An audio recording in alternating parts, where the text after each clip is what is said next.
Praise the Lord! Hallelujah! Isang magandang umaga po sa ating lahat. Mga kapatid, muli ay nandito na naman po kami upang magpahayag sa salita ng ating Panginoon. Ito ay banal na salita ng ating Panginoon, ay nais ng ating Panginoon na sa bawat aspeto ng ating buhay ay bigyan po natin ng puwang ang salita ng ating Panginoon. So before that, please join me in prayer. Father God in heaven, you are so great, you are so marvelous, God. You are amazing in your ways, Lord. Thank you, Lord, for the gift of life, for the gift of breath that you have bestowed upon us. Lord, we glorify your holy name. Thank you for this time and opportunity that being with us for this time and this place, O Lord God. Lord, I pray that hover this place with your presence. I pray, Lord, that let me decrease and you will increase. Hide your servant, O Lord God, with your mighty wings, and your presence will hover this place, Lord. Anoint your words, O God, and every hearer, O Lord God, this will bring salvation. This will bring hope. This will bring healing and deliverance, O Lord God, to all the hearers. We thank you, Lord. Be with us. Holy Spirit, take full control of everything. You are our best teacher, Lord. In Jesus' name, I ask and pray. Amen and amen. Hallelujah! So, thank you Lord sa mga pagkakataong ito na binigay ng ating Panginoon sa atin. Kasi dito sa Hong Kong ay masabi na napakapalad po ang mga OFWs dito, mga co-OFW dito, napakapalad po tayo. Bakit? Kasi malaya po tayong makakapakinig sa mga salita ng ating Panginoon. Hindi po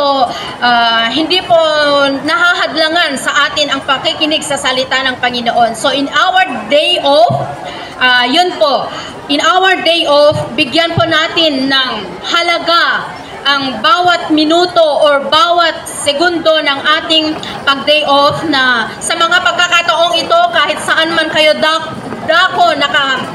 nakaupo mga kapatid. Sana ibigyang halaga ang mga salita ng Panginoon na inyong mapapakinggan sa oras na ito. Amen po ba? Hallelujah! So sabi niya po dito sa ating text in Isaiah 55 verse 6, "Seek the Lord while He may be found. Call to Him while He is near." Praise the Lord for this very word of the Lord. Sabi niya dito, seek the Lord while He may be found. So, ibig sabihin, ito po ay yung urgency or your seriousness of God's calling to everyone. Alam po natin na bawat isa sa atin, mga Pilipino, ay hindi lingid sa ating mga kaalaman na alam nating sasabihin na, Lord, Ikaw po ang aking tagapagligtas.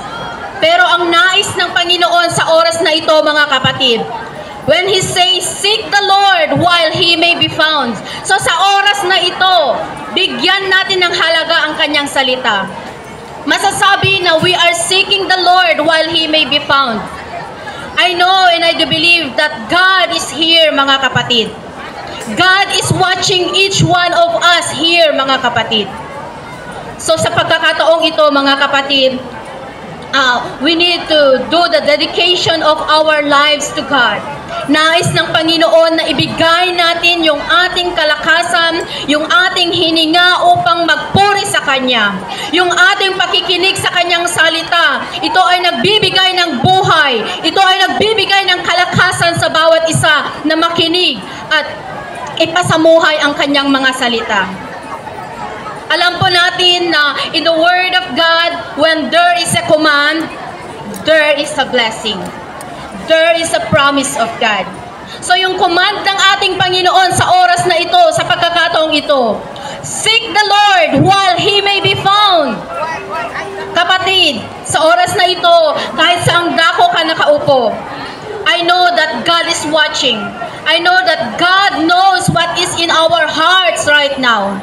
So as we have that urgency in seeking the Lord, huwag nating palampasin ang oras at pagkakataon na ito na talagang namnamin kung ano ba talaga yung mensahe ng ating Panginoon sa atin sa oras na ito. Sabi niya doon, call to Him while He is near. Paano tayo tatawag sa ating Panginoon while He is near. Alam po natin na sa pagkakataong ito, God is near. God is here. So, kailangan na tumawag po tayo sa ating Panginoon. Paano? Hindi lang po yung tumawag tayo na Lord, Lord. Alam lang po natin na bigkasin yung Lord, Lord. But bigyan po natin ng pagkakataon. Bigyan natin ng halaga yung sasabihin natin, yung sasambitin natin ang pangalan ng ating Panginoon na talagang siya yung tagapagligtas sa ating buhay. So call to Him while He is near. He is here right now, mga kapatid. We must repent our sins and return to the Lord. Yun po yung nais ng ating Panginoon na ating magbalik loob sa ating Panginoon. Ano man yung mga napagdaanan natin or pinagdadaanan natin, nais ng ating Panginoon na tayo ay lumapit sa Kanya. Repent and return to the Lord. So mga kapatid, sabi niya sa Jeremiah 33:3 na yung telephone number here in the Word of God, dito sa Bible, alam po natin na may telephone number dito na hindi nalolobat, hindi out of signal, kundi always on time. So sabi niya sa Jeremiah 33:3, call to me and I will answer you and tell you great and unsearchable things you do not know. Wow, praise God.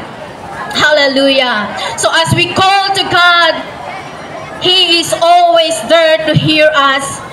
He is always there na talagang napapakinggan niya ang bawat isa sa atin. Kahit sa dinami-dami ng mga tao dito sa buong mundo, kahit na sabay-sabay tayong tumawag sa ating Panginoon, He is always there to answer us and tell us and show us unsearchable things we didn't know. So praise the Lord, because there will come a day when our time is up. Bawat isa sa atin, mga kapatid, walang magiging bato dito sa ibabaw ng mundo, kundi lahat tayo may hangganan dito sa ibabaw ng mundo. Kaya mga kapatid, nais ng Panginoon na i-value po natin yung ating buhay, yung mga ating hininga, yung ating kalakasan na dapat ibigay po natin na magpuri sa ating Panginoon. Why not na yung ating day off, bigyan din natin ng halaga na kung sa mga ganitong gatherings na yung magkakaroon ka na nga ng opportunity na makapakinig sa salita ng Panginoon. Bigyan po natin ito ng halaga na kahit sa sandaling ito, yung mga words of God na napapakinggan mo, ito ay magbigay buhay sa iyo, mga kapatid. Let the word of God speak to you, mga kapatid. Let the word of God speak to you, mga kapatid. Hallelujah. So, napakaganda po na yung lahat ng mga salita ng ating Panginoon na napapakinggan natin Sunday after Sunday dito sa venue na ito, dito sa part na ito ay kung ating ipasamuhay sa ating pang-araw-araw na pamumuhay, makikita po natin yung kung gaano kikilos ang ating Panginoon sa ating buhay. Alam po natin yung mga nangyayari dito sa buong mundo na kahit sa ating bansang Pilipinas, hindi nalingid sa ating kaalaman ang mga nangyayaring ito. Bakit? Siguro, tinatanong natin sa ating kaisipan, bakit kaya nangyayari na ang mga ganito? Kapatid, nais ng Panginoon na tayo ay magrepent sa ating mga kasalanan. Tumawag tayo sa Kanya, magpakumbaba, at hayaan na ang Panginoon ang driver ng ating buhay. Hayaan po natin na siya ang maghari sa ating buhay. Ang bawat isa sa atin, pag tayo ay dumulog sa ating Panginoon, God will spare our nation, Philippines. So it's our prayer, mga kapatid, na sa pagkakataong ito, pag naririnig mo ang salita ng Diyos sa pagkakataong ito, seek the Lord while He may be found, and call upon Him while He is near. Hindi pa huli ang lahat, mga kapatid. May time pa tayo para mag-repent sa ating mga kasalanan. May time pa tayo upang hanapin ang presensya ng ating Panginoon. So, as it says in Revelation 1:3, blessed is the one who reads the word of this prophecy, and blessed are those who hear it and take to heart what is written on it, because the time is near. So, sino po yung nasasabing na mapalad? Tayo, kung tayo ay makinig sa kanyang salita. Sino yung masabing mapalad? Tayo, kung tayo ay ipasamuhay natin ang mga salita ng Panginoon na ating napapakinggan. We are called blessed, mga kapatid. We are called blessed because we have our day off today, at hindi aksidente na andyan ka na nakapakinig sa salita ng Panginoon sa oras na ito.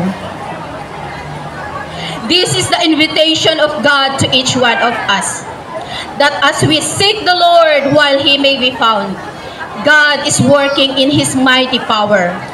That as we come boldly to our Lord Jesus Christ, He will come, He will draw near to us also. Draw near to God, and He will draw near to us.